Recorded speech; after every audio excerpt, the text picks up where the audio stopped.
Not your normal North Carolina team. They're now 8-7 overall, 1-3, and they don't have anybody they look to in go-to time. I can't tell you how disciplined they were, and they made 17 turnovers, and they let Pitt have wide open shots. And give Pitt credit, they made those wide open shots. Yeah, especially Champagny. That looked like what it looked like against Canisius a couple weeks ago, right before the holiday, where he was so good to start the first half of that game. Second half here against North Carolina. And boy, did the Tar Heels live down to their own coaching outlook from Roy Williams. He gave a good assessment. It was true. He ripped them 2 days ago, where he said, this is the least talented team I've coached here at Chapel Hill, and they look like it. And Bob, the whole ACC stinks.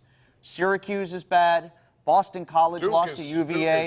I don't know about Duke. Well, I don't think this is, to use your words, a vintage Duke team by any stretch. But the difference between them and the rest of the ACC might be more vast than anybody thought coming into this season, especially after losing Zion and company. Game Day on Twitter at KD Pump, at Tim Benz PGA says, wasn't a big win for Pitt, one of the worst NC teams in years. They were unranked and their two best players were hurt. Okay, but what I'm saying to you is that Pitt, given the fact they're coming off Game Day, this loss against Wake Forest, arguably the worst team in the ACC, predicted to be last. They had an 11-point lead at home and they blew that. I didn't think this was going to happen, regardless of who North Carolina put on the floor. Let's also talk about Duquesne. That's your team. You do a lot of the play-by-play. The impressive win tonight. I know St. Joe's is not great, but they win by 18 on the road. Right, yeah, and the impressive thing was listening to Joe Lunardi on the broadcast, the bracketology guy from ESPN. He does the color for St. Joe's games, and he was asked by the play-by-play guy, is this what you expected from Duquesne? And he said, it's more than I expected. He said that their length and their size is more disruptive than he thought, that there are more scoring options on the team than he thought, even went so far as to suggest, and I think this ACC thing plays into it for the A-10 and a bunch of other conferences. Like, you can usually count on how many teams from the ACC? 9, 10? 7, 8, 9, yeah. I think this is going to be a year where you see an all-time low, well, at least since the expansion for the ACC as far as teams in. Those bids have to come from somewhere. Right, and they come from other conferences like the Atlantic 10. And sometimes the A-10 is become now a 1 or 2 bid conference. Duquesne finds themselves in third place in that conference, or whoever it is. If it's Dayton, VCU, and then somebody else, if Duquesne can keep this up, why not them? Why not they start off 3-0 in conference play, and this is their first true road game. It'll get harder on the road from here, no doubt, but they're off to a good start. Yeah, they beat some good teams already, so confidence is built. We'll see what happens, and Damrod's done a very good job. Pat is our first caller tonight from California, Pennsylvania. Pat, welcome to the Sports Call. Go ahead. Yeah, glad talking to you, Bob, and your colleague there. I have a question there. I heard that Tom Brady's going to be a free agent, and at his age at 42, do you think the NFL, even though he might have a few years of playing, would pick him up if he should happen to leave the Patriots? Yes. What would you do?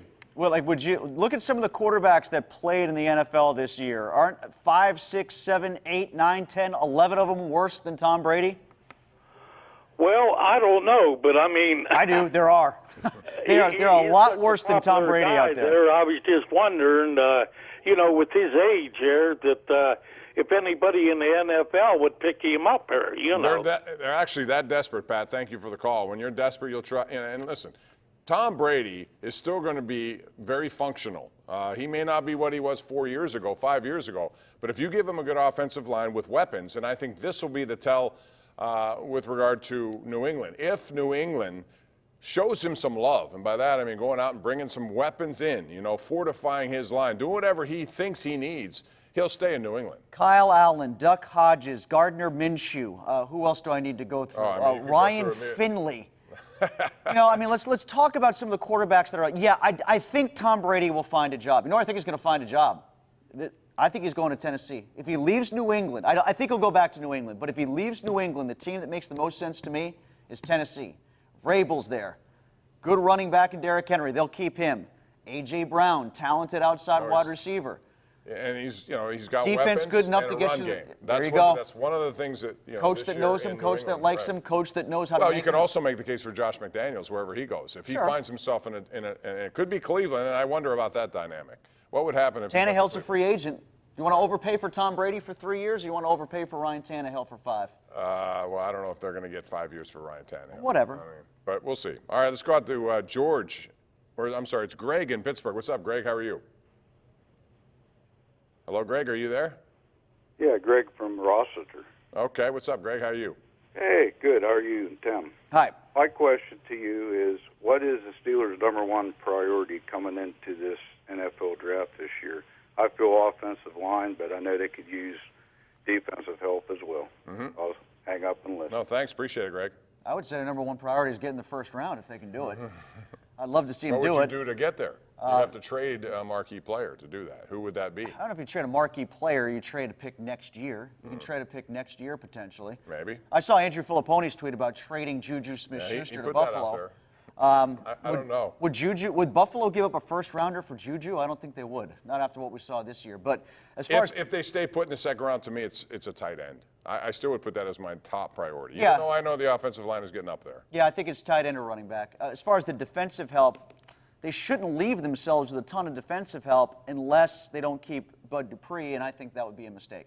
No, I think they are going to try to keep. But, it's in his hands. If he decides he doesn't want whatever, I don't think he'll sit out a franchise tag like Le'Veon Bell did. But you never know. Let's go to Mark in West Virginia. What's up, Mark? How are you?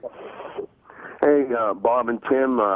First of all, I just want to say you guys, and I'm not just kissing up to you, so to speak, you guys are the most knowledgeable two announcers in Pittsburgh.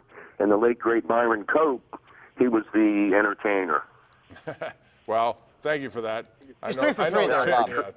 Tim I really truly does mean back it. into I knowledge, can, and I appreciate it. I Go just ahead. have your knowledge of Pittsburgh sports is so great. But Tim, I want to thank you personally for what you're doing for Duquesne basketball.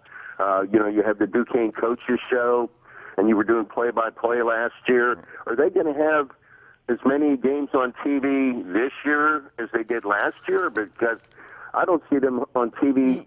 I think you're I'm thinking of the wondering what's going on. AT&T. Yeah, you're looking at the AT&T Sportsnet contract. This year's contract is exclusively with ESPN Plus. So there aren't any games on AT&T Sportsnet, which might be what you're getting at, but they're all on ESPN Plus, and that's not really an AT&T Sportsnet thing so much as I think it is an ESPN Plus It is. thing. And this is a great year for them to be on. Get your Apple TV, get them fired up, because I do think they're going to make some noise in the A10. I expect them to be somewhere between maybe the 3 and about the 3 or the 4 seed potentially going into the tournament. And they've done it without the benefit of a home game. They play all over The the A10 place. tournament, by the way. Yeah, A10 tournament. All right, we got to take a break here. It's 412-575-2600. More calls on the way right here live on Pittsburgh CW.